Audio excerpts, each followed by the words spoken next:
ever wonder why women go to the ladies' room in groups and in pairs? That's because the ladies' room is where we feel safe enough to be vulnerable. It's where we go to offer support and guidance. In the ladies' room, we strategize and organize to take over the world. Where do women go for honesty, strategy, guidance, and inspiration? Welcome to the ladies' room.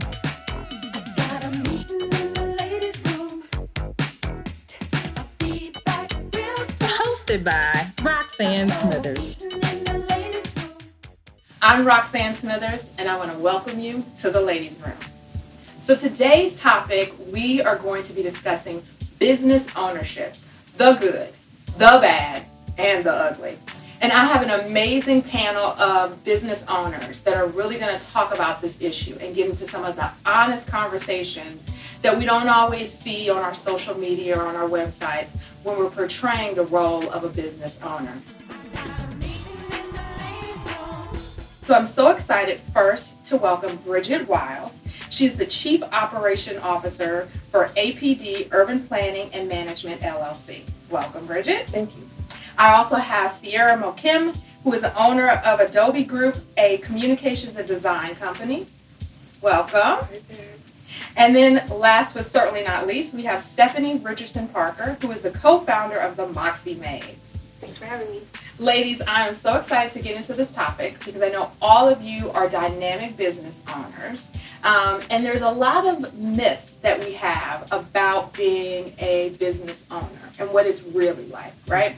So we're in the ladies' room, so we're going to get honest about what we deal with, the good, the bad, and the ugly.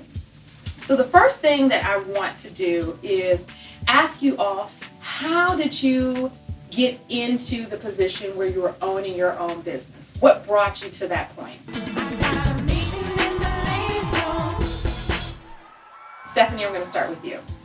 So I was working in corporate America, and I wasn't loving it.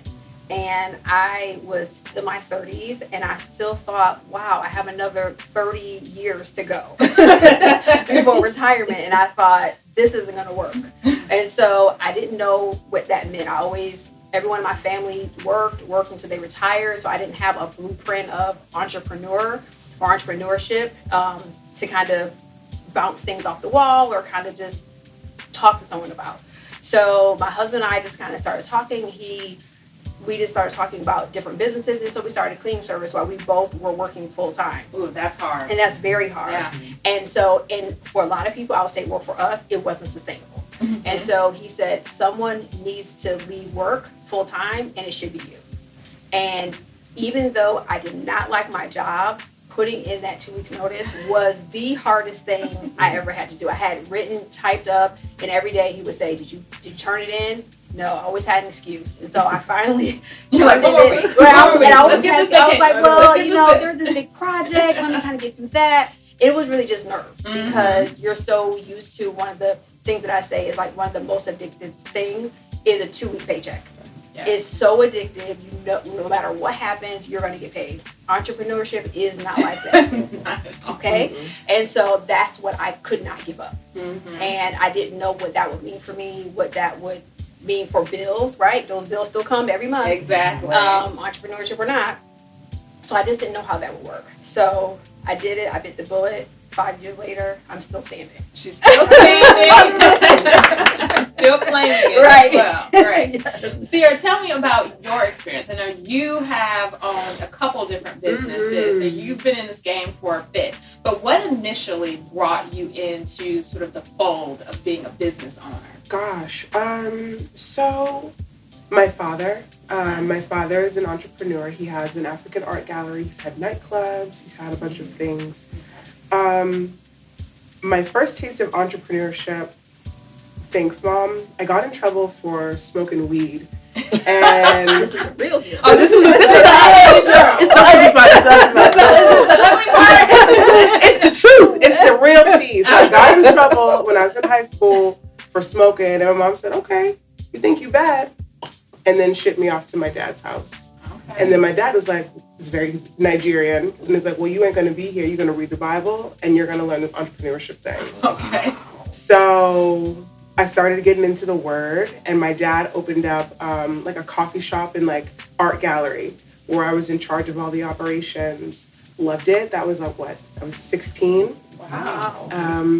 Went back to school, stopped smoking weed. That's her official line. Right. Official line. For sure. And then went to college, pitched an idea for a senior project. I was a sophomore. And then she was like, "You've done this before." And I got gassed. Deuces. Went back into corporate America because I didn't know how to. And then my clients, when I worked at the bank, they were like, "You should come work for me." And everybody was a small business owner. And then from there, the rest is kind of history. So. Okay.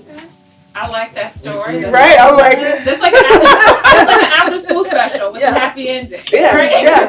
Exactly. No more weed. Okay, Bridget, did yours involve any recreational drugs that you want to admit to? Right. Now, as an attorney, I tell you, you have the right to remain silent. But in the ladies' room, we're not silent. All right, so we just spill. move to the next part. So for me, I was living in Texas, and I was founded and started a nonprofit for youth. Okay. But my dad decided that he was going to retire, and he said, "Hey, you guys, I'm going to retire. I'm going to close doors." And I'm like, "That's not what other folk do. So Right. maybe give me a year, I will come and help with the business." So fast forward 5 years. It took me a year to get here, Okay. but I did it. I did not want to move. Okay. And so, but in order to run a business, you can't run a business successfully if you're not here. Right. So I relocated to Atlanta and started working in our urban planning firm with him. Okay. He has not retired. I'm just going to say that. Dad. That's a whole other topic, right? But the working relationship is fabulous. It's not like, what other people You're say. not Succession, the show Succession. Oh, God, no. I looked at that first episode and I thought, thank God my dad is not like this, because I would not survive. Right. So Okay. that's what really brought me into the business and, working with him. But Okay. even though he hasn't retired, he's not there. He just does what he wants to do. Okay. So. Good.